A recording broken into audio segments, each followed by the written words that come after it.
తాకట్టులో ఉన్న బంగారాన్ని విడిపించి ఆ రోజు ఆన్లైన్ ధరకే కొంటుంది కొమ్మూరి గోల్డ్.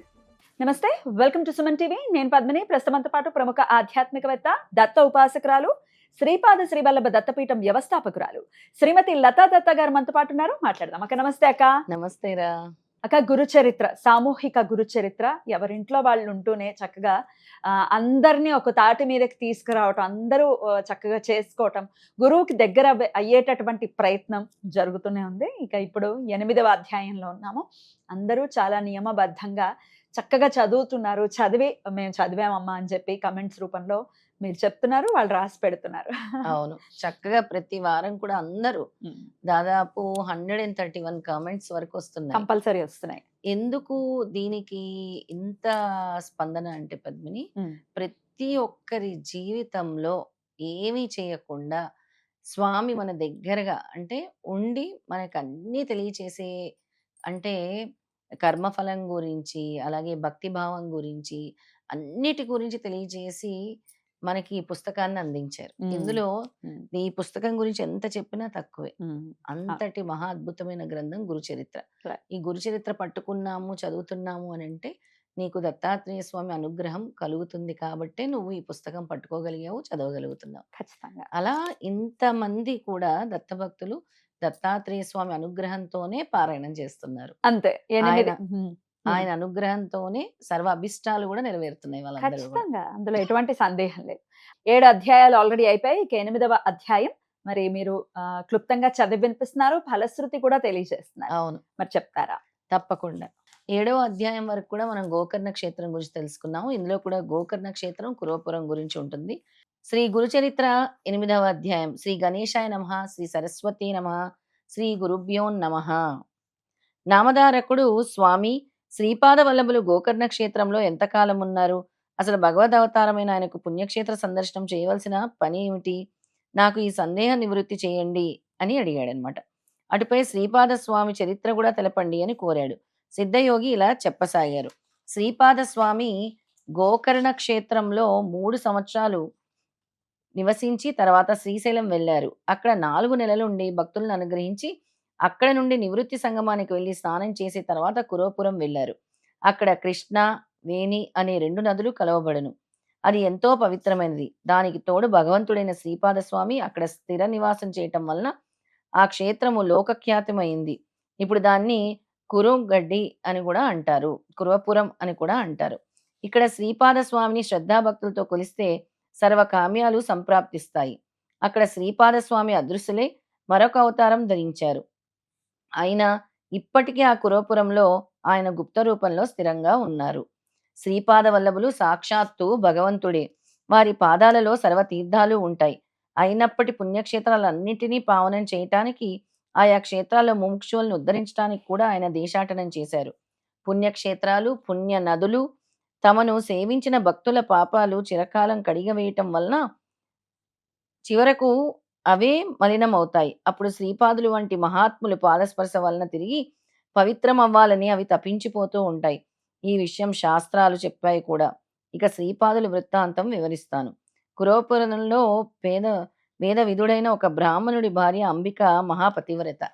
అయితే పద్మిని, ఈ కథంతా కూడా నేను చాలా క్లుప్తంగా చెప్తాను. గోకర్ణం నుంచి శ్రీపాద స్వామి కురవపురం బయలుదేరి వెళ్ళి అక్కడే స్థిర నివాసం, అంటే అక్కడే ఇంకా ధ్యానం చేస్తూ ఉండిపోయారు.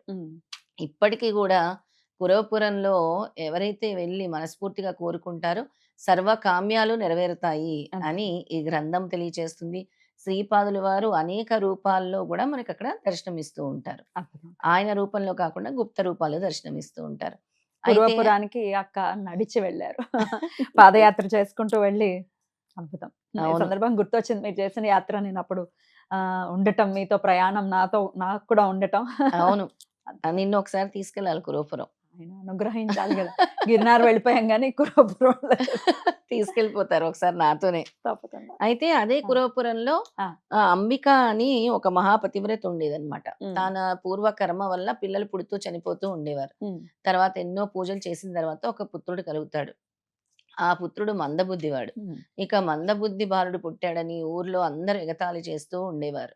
ఇక ఆ బెంగతోనే వాళ్ళ నాన్నగారు చనిపోతారు. తర్వాత ఇక ఈ జీవితం వద్దు అని చాలా బాధలు పడుతూ తల్లి కొడుకు కూడా చనిపోవటానికి వెళ్తారు. అప్పుడే శ్రీపాదుల వారు వాళ్ళని ఇది కాదు, నువ్వు శివ పూజ చేయాలి అని చెప్పటం జరుగుతుంది. ప్రదోష కాలం వేళ శివ పూజ, శివారాధన ఎలా చేయాలి హ్మ్. అని అంబికకు తెలియజేస్తారు. ఇక అంబిక శివారాధన చేస్తుంది. హ్మ్. అందుకే వచ్చే జన్మలో స్వామి ఆవిడ కడుపున అబ్బా! అంటే హ్మ్. మళ్ళీ నృసింహ సరస్వతి జన్మెత్తినప్పుడు అంబికయే అంటారు. హ్మ్. అంబిక కడుపునే పుట్టారు అబ్బా! అని అంటారనమాట. హ్మ్. అంబికకి నువ్వు ఈ జన్మ అంతా కూడా ప్రతి జన్మ ఇలా ఉండదు. నువ్వు శివారాధన చెయ్యి అని చెప్తారు. శివారాధన చేస్తుంది. ఎంతో నమ్మకంతో, భక్తి విశ్వాసంతో శివారాధన చేస్తూ ఉంటుంది. అదే ఈ అధ్యాయము. హ్మ్. ఇక చివర్లో స్వామి ఏం చెప్తారో చెప్తాను. ఫలశ్రుతి అక్క. ఆ! హ్మ్. చివర్లో స్వామి ఏం చెప్తారో తర్వాత ఫలశ్రుతి గూడా. హ్మ్. అయితే శ్రీపాద స్వామి ఆమెకి చెప్తారనమాట. ఏమనంటే అమ్మాయి ఉజ్జయిని పట్టణాన్ని చంద్రసేనుడనే రాజు పాలిస్తూ ఉండేవాడు. అతని మిత్రుడు మణిభద్రుడనేవాడు. శివుని వరప్రభావం వలన చింతామణిని పొందాడు. ఆ హ్మ్. మణి యొక్క విలువ లెక్కకు మీరినదని తెలుసుకొని దాన్ని ఎలాగైనా చేజిక్కించుకోవాలని కొందరు రాజులు చతురంగ బలాలతో యుద్ధానికి తరలివచ్చారు. ఆ సమయంలో మణిభద్రుడు, చంద్రసేన మహారాజు ఇద్దరు ఏకాగ్రస్కులే ప్రదోష కాలంలో శివపూజ చేయసాగారు. ఒక త్రయోదశి శనివారం నాడు ప్రదోష సమయంలో వారు పూజ చేస్తుంటే చూచి ఆ పట్టణంలోని గోప బాలకులు కూడా తమ ఇండ్ల ముంగిళ్లలో ఆకులతోనూ, పూలతోనూ పూజ చేయసాగారు. వారి తల్లులు, ఆ పిల్లలు భోజనం కోసం ఇళ్లల్లోకి లాక్కుపోయారు.